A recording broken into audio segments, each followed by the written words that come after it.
Hello fire fact channel viewers, இப்போ நம்ம இன்னொரு நைஸ் வீக்கெண்ட் காம்போ மீல் பார்த்துட்ருக்கோம். அதில் ஆல்ரெடி நம்ம பார்த்தது தக்காளி biryani and zucchini pachadi and salmon fry and the other one is mushroom fry. மஷ்ரூம்னா பட்டன் மஷ்ரூம் ஃப்ரை பண்ண போகிறோம். பட்டன் மஷ்ரூம் பிரெட் கிரம்ஸ் கூட. ஸோ இங்கே எடுத்து வச்சுருக்க இன்க்ரீடியன்ஸ் பாருங்கள். ஒரு 200 grams ஆஃப் பட்டன் மஷ்ரூம்ஸ் குட்டி குட்டியாக இருக்கிறது. அப்படியே அதை யூஸ் பண்ணிக்கலாம். வெறும் தொடச்சி மட்டும் எடுத்துக்கிட்டால் போதும். அதுக்கப்புறம் பிரெட் கிரம்ஸ் இது கலந்துட்டு அப்பப்போ கொஞ்சம் வேணும்னா ஆட் பண்ணும். அதனால் அப்ராக்சிமேட்டாக தான் எடுத்து வைக்க முடியும் இதுக்கு. அதனால் பிரெட் கிரம்ஸ் அப்ராக்சிமேட்டாக எடுத்து வச்சுருக்கோம். இதுவும் ஒரு 100 grams ஆஃப் பிரெட் கிரம்ஸ் இதில் இருக்குது. அதுக்கப்புறம் இது மைதா மாவு பிளெயின் ஃப்ளோர் 2 டேபிள் ஸ்பூன். இதில் பார்த்தீங்கன்னா கொஞ்சம் கொஞ்சமாக தான் கலந்துக்க போகிறேன். அதனால் எக்ஸ்ட்ரா வேணும்னா கலந்துக்கலாம். இது 2 டேபிள் ஸ்பூன் இருக்குது இதில். இது கார்ன்ஃப்ளவரில் கொஞ்சம் நிறைய தான் எடுத்து வச்சுருக்கேன். ஆனால் 2 ஸ்பூனாக தான் கலந்துக்க போகிறேன். அப்படியே ஸ்ட்ரெயிட்டாகவே கலந்துக்கலாம். அதனால் எடுத்து வச்சுருக்கேன். இது டீஸ்பூனில் 2.5 டீஸ்பூன் ரைஸ் ஃப்ளவர் எடுத்து வச்சுருக்கேன். உப்பும் காஷ்மீரி சில்லி பவுடரும் தேவைக்கானது. எண்ணெயும் காய வைக்கிறதுக்கு ரெடியாக எடுத்து வச்சாச்சு. தண்ணி எடுத்து வச்சுருக்கேன். கலந்து அப்படியே போட வேண்டியது தான். ஸோ குயிக்காக இது பண்ணிடலாம். ரொம்ப எம்மியாக ப்ரோட்டீன் நல்லா இருக்கும். அந்த வீக்கெண்ட் காம்போவோட பியூட்டிஃபுல்லாக இது காம்பினேஷன் போகும். பார்க்கலாமா?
இதை பாருங்கள், இந்த பதம் வர மாதிரி கலந்துக்கணும்.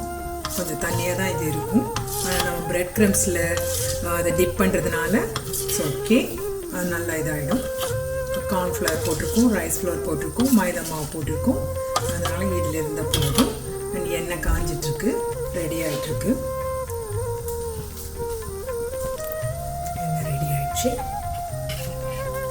இதில் டிப் பண்ணிவிட்டு நம்ம எல்லாம் தொடச்சி வச்சுருக்கோம். அதனால சுத்தமான மஷ்ரூம் தான், பட்டன் மஷ்ரூம். பாருங்கள், டிப் பண்ணி ஒரு சின்னதாக ரோலிங்.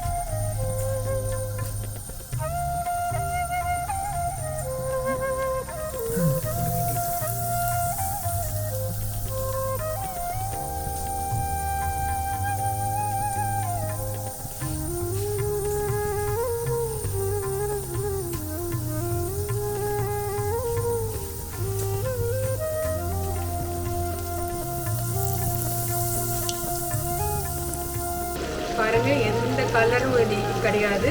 நம்ம போட்டிருக்கிறதும் லைட் கோட்டிங் தான். ஆனால் போட்டிருக்க கோட்டிங் அந்த மாதிரி, அதனால் எதுவும் பிரிஞ்சு வராது. இங்கே பார்த்தீங்கன்னா கொட்டாமல் அதே சமயத்தில் அந்த லைட் கோட்டிங்கோட கிறிஸ்பி மஷ்ரூம் ரெடி ஆகிட்டு இருக்கு. பாருங்கள், எண்ணெயெல்லாம் ஒட்டாது. கிறிஸ்பி மஷ்ரூம் சின்ன பசங்கள்லாம் எம்மியாக கடை சாப்பிடுவாங்க. அதனால தான் நான் இதை கலந்து வச்சுருக்கிறது எது சொல்கிறேன்னா, இது ஒரே ஒரு இதுக்கு தான் 200 கிராம் தான் உங்களுக்கு காமிச்சிருக்கேன். பட் அதில் இருக்கும் நிறைய அப்ராக்சிமேட். அதனால தான் சொன்னேன். நீங்கள் வேணுங்கிறது நீங்கள் ஆட் பண்ணிக்கலாம். இன்னும் ஒரு பாக்ஸ் ஆஃப் மஷ்ரூம் இருந்ததுன்னா அதில் ஆட் பண்ணி போட்டுக்கலாம்.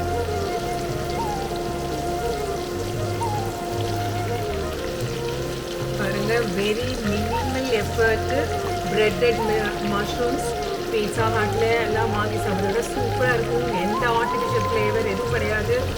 எல்லாம் தனித்தனியாக ஆனால் எண்ணெயும் இதாகாமல் ஃபேண்டாஸ்டிக்காக வருது பாருங்கள், கிறிஸ்பியாக.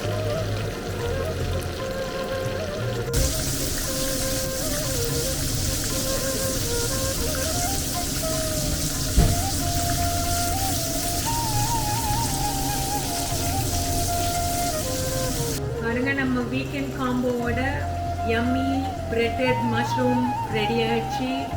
செய்து பாருங்கள், ரொம்ப சிம்பிள். எல்லா ஐட்டமும் எடுத்து வச்சிட்டிங்கன்னா ஸ்ட்ரைட்டாகவே அப்படியே ஃப்ரை பண்ணிடலாம்.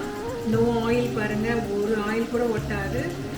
அந்த க்ரம்ஸ் எதுவுமே லூஸ் ஆகாது. பிகாஸ் இதெல்லாம் போட்டுக்கிறதுனால, கார்ன்ஃப்ளவர் மைதா மாவெல்லாம் போட்டதுனால அழகாக ரெடி ஆகிடு. கிறிஸ்பியாக எம்மியாக சாப்பிட்றது. செய்து பாருங்கள், லைக் பண்ணுங்கள், ஷேர் பண்ணுங்கள், எங்கள் வீடியோவை சப்ஸ்கிரைப் பண்ணுங்கள். See you again. Thank you.